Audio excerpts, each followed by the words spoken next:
Il y avait un philosophe qui voulait chasser Homère de la cité parfaite. Non pas parce qu'il détestait la poésie, non pas parce qu'il ne la comprenait pas, mais parce qu'il la comprenait trop bien. Platon pensait que les histoires entraient dans l'âme avant que la raison ne soit assez forte pour se défendre. Un enfant entend parler de dieux qui mentent, de héros qui entrent en fureur, de rois qui trompent, et bien avant de pouvoir discuter de justice, le modèle a déjà été implanté en lui. Avançons maintenant de 24 siècles. Christopher Nolan réalise une Odyssée qui retire presque tous les dieux d'Homère, atténue la cruauté d'Ulysse, transforme l'intervention divine en psychologie et remplace la punition cosmique par le traumatisme. À première vue, cela paraît presque platonicien. Puis les lumières s'éteignent. Le public s'assoit dans l'obscurité. Des ombres gigantesques se déplacent sur un mur. La musique arrive avant la pensée. Et soudain, Platon rencontre un second problème. La question n'est donc pas simplement de savoir si Platon aurait aimé l'Odyssée de Nolan. La véritable question est de savoir si Nolan a résolu l'accusation de Platon contre Homère ou construit la version la plus spectaculaire du cauchemar platonicien. Pour Platon, la poésie n'était jamais un simple divertissement. Homère n'était pas seulement un auteur aimé. Il était ce qui se rapprochait le plus d'un système éducatif commun dans le monde grec. À travers la poésie épique, les enfants apprenaient le courage, la loyauté, le commandement, la piété, le deuil, la guerre et le comportement des dieux. Avant la philosophie, avant la loi, avant l'argumentation formelle, il y avait le récit. C'est pourquoi Platon traite la narration comme une force politique. Une loi peut être débattue.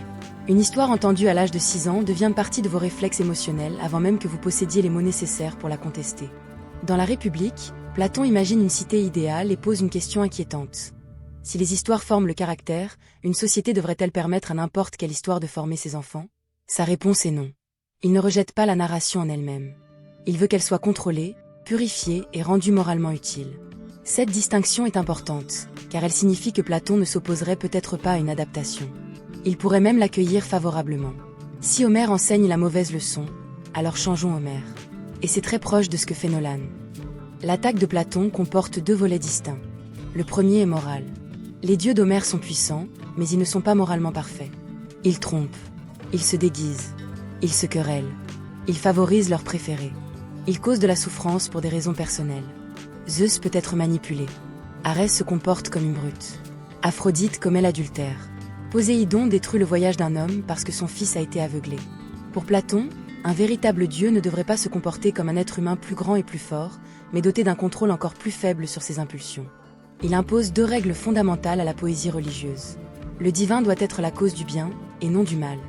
Et le divin doit être stable, véridique et immuable. Homère enfreint presque constamment ces 2 règles. Mais la seconde accusation de Platon va plus loin. Il demande si les poètes connaissent réellement les choses qu'ils décrivent. Homère écrit sur la guerre. Les généraux allaient-ils le consulter pour obtenir des conseils stratégiques? Il écrit sur le gouvernement. Les cités lui demandaient-elles de rédiger leurs lois? Il écrit sur la médecine, la navigation, l'artisanat et le commandement. Les spécialistes apprenaient-ils leur métier auprès de lui? Non. Le poète ne possède pas le savoir du constructeur de navire. Il imite l'apparence d'un constructeur de navire. Il ne possède pas le savoir d'un roi. Il imite l'apparence de la royauté. Dans la conception de Platon, l'art n'est pas une connaissance. Il est l'image d'une image, une surface persuasive séparée de la vérité. Cela crée 2 épreuves pour Nolan. Le film raconte-t-il une histoire moralement plus saine? Et le cinéma nous rapproche-t-il réellement de la vérité ou rend-il simplement l'imitation plus convaincante? Sur la première épreuve, Nolan s'en sort étonnamment bien. Les dieux olympiens moralement instables sont en grande partie supprimés. Il n'existe plus de conseil divin négociant ouvertement le destin d'Ulysse. Hermès ne descend pas avec l'ordre de Zeus. Poséidon n'est plus un père surnaturel poursuivant Ulysse sur la mer par vengeance personnelle. Athéna demeure, mais même elle devient incertaine. Elle pourrait être une déesse. Elle pourrait être un souvenir. Elle pourrait être la discipline, l'instinct ou un mécanisme de survie créé dans l'esprit d'un soldat traumatisé. Cette ambiguïté semblerait probablement plus acceptable à Platon que l'Athéna d'Homère, qui traverse l'histoire sous différents déguisements et manipule les événements comme une brillante stratège politique. Le principe divin le plus élevé de Platon n'est pas une personnalité capricieuse. C'est le bien, stable, intelligible, parfait et au-delà du chaos du désir. Les dieux de Nolan sont assez éloignés pour devenir des idées. Et, paradoxalement, cela les rend plus platoniciens. Nolan modifie également Ulysse lui-même. Le héros traditionnel peut être impitoyable, vaniteux, manipulateur et dangereusement orgueilleux. Il peut anéantir ses ennemis par la ruse, puis ruiner sa propre victoire parce qu'il a besoin que le monde connaisse son nom. Nolan nous présente un héros qui ressent le poids de ses actes. Il porte trop en lui. Il éprouve de la culpabilité. Sa violence n'est pas simplement présentée comme une forme de génie récompensé par la victoire. Pour un philosophe préoccupé par l'éducation morale, cet Ulysse est plus sûr. Il reste imparfait, mais le film sait qu'il l'est. Et cette différence compte. Une histoire peut montrer le vice sans le célébrer. L'Odyssée de Nolan observe souvent l'héroïsme comme une blessure plutôt que comme une gloire. Platon pourrait approuver cette leçon. Puis Platon entre dans une salle de cinéma. Et tout s'effondre. Dans le livre 7 de la République, il décrit des prisonniers enchaînés dans une caverne. Ils s'y trouvent depuis leur enfance. Ils ne peuvent pas se retourner. Ils ne voient que des ombres projetées sur un mur.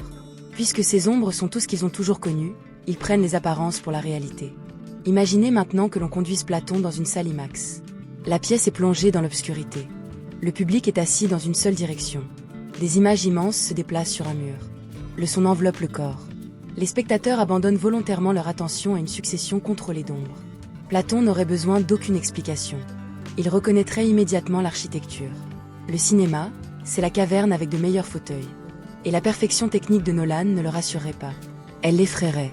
Plus l'image est convaincante, plus l'imitation devient dangereuse. La Méditerranée de Hoyt van Hoytma ne se contente pas de représenter la mer. Elle submerge le regard. La musique de Ludwig Göransson n'attend pas que le spectateur réfléchisse à la scène. Elle pénètre d'abord dans le corps. C'est précisément ce genre de pouvoir émotionnel que Platon redoutait. Dans la République, la musique est traitée comme une force capable de former l'âme. Certains modes renforcent le courage et la discipline, d'autres encouragent la mollesse, la plainte ou le désordre. Nolan ne se contente pas de nous dire que le voyage est immense. Il utilise l'image, le rythme, l'échelle et le son pour faire naître cette immensité en nous. Avant que l'esprit puisse demander « Est-ce vrai ?», le corps a déjà répondu « C'est magnifique ». Pour Platon, ce ne serait pas une défense du film. Ce serait une pièce à conviction pour l'accusation. Un détail rend le désaccord encore plus net. À la fin de la République, Platon raconte le mythe de R. Les âmes s'apprêtent à choisir leur prochaine vie avant de revenir dans le monde. Certaines choisissent mal parce qu'elles sont éblouies par le pouvoir. D'autres répètent les erreurs de leur existence précédente. Et parmi elles apparaît Ulysse. Il choisit en dernier. Les vies les plus prestigieuses ont presque toutes disparu. Mais après avoir longuement cherché, il trouve celle qu'il désire, la vie d'un homme privé, discret, paisible, libéré de l'ambition héroïque. Platon affirme qu'Ulysse aurait choisi la même vie même s'il avait été le premier. C'est extraordinaire. L'Ulysse de Platon a appris de sa souffrance. Il ne veut plus de gloire. Il ne veut plus commander. Il ne veut plus d'un nouvel horizon. Il veut que ce qu'il possède soit suffisant. Comparons maintenant cela avec la fin de Nolan.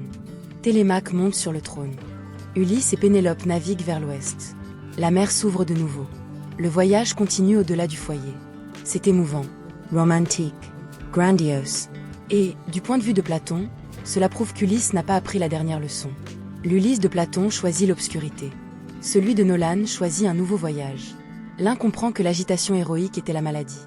L'autre transforme cette agitation en destin. Si voir Platon débattre avec Nolan correspond à votre genre de voyage, laissez un like et abonnez-vous. Muse of Bronze n'en est encore qu'à ses débuts. Et chaque commentaire, chaque like et chaque abonnement aide ces histoires à voyager plus loin qu'Ulysse n'a jamais réussi à le faire sans perdre un navire. Et dites-moi dans les commentaires, choisiriez-vous la fin de Platon, la paix, la vie privée et une existence suffisante ou l'horizon de Nolan? Alors, Platon aurait-il approuvé l'Odyssée de Nolan? Oui, sur le plan de la révision morale. Non, sur le plan de la méthode artistique. Nolan supprime les dieux mesquins que Platon méprisait. Il présente un héros plus conscient et plus rongé par le remords. Il traite la violence comme quelque chose qui déforme l'âme. Il transforme le divin en quelque chose de plus proche du symbole. Un chanteur homérique pouvait envoûter une salle. Nolan peut envoûter un public aussi vaste qu'une ville. Et il reste le dernier des accords. Platon pensait que la sagesse consistait à apprendre à désirer moins. La fin de Nolan suggère que le sens pourrait se trouver dans le choix de repartir cette fois librement, avec la personne aimée à ses côtés. Ce ne sont pas de petites variations. Ce sont des visions opposées de la vie bonne. Le héros de Platon devient sage lorsqu'il cesse de partir. Le héros de Nolan devient entier lorsqu'il choisit lui-même la manière de partir. Le conflit entre la philosophie et la poésie est plus ancien que Platon. Il le dit lui-même. Il a survécu au chant oral, au papyrus, au théâtre, au manuscrit, à l'imprimerie, à la radio, au cinéma et au streaming. Et chaque nouveau média formule la même promesse. Cette fois, l'image nous rapprochera de la vérité. La réponse de Platon resterait sévère. Une image devient plus dangereuse, et non moins dangereuse, lorsqu'elle devient irrésistible. La réponse de Nolan est l'inverse. La beauté n'est pas seulement une distraction qui nous éloigne de la vérité. Parfois, elle est la seule force assez puissante pour nous obliger à l'affronter. Peut-être, alors, que Platon approuverait les dieux de Nolan. Peut-être approuverait-il son Ulysse blessé. Peut-être respecterait-il même le sérieux moral du film. Mais lorsque l'écran remplirait le mur, que la musique commencerait et que le public oublierait la salle qui l'entoure, Platon saurait exactement où il se trouve. De nouveau dans la caverne. La seule différence, c'est que cette fois, nous avons acheté nos billets. Voilà les histoires qui continuent de résonner.